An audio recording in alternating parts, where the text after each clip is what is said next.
Hello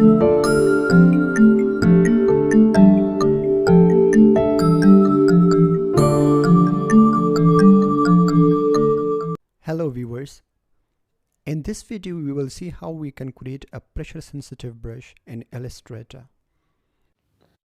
By default, we can see that the brush has no sensitivity. And the lines being made are all even. In order to create a new sensitive brush, we go to brush right here.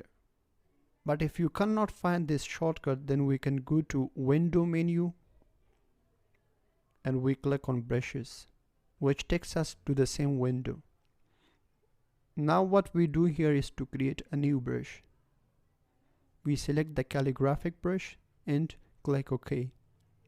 Then we just name the brush. I will call this piece a pressure sensitive brush. Now from the options down here, we leave the first two options as they are. But in the third option, we change the selection from fixed to pressure.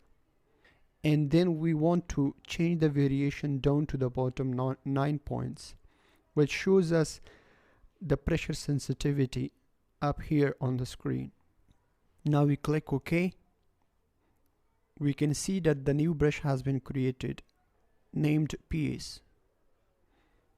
Now let's just try this brush. If we can see, we have pressure sensitivity. We can see that we have got a pressure sensitivity.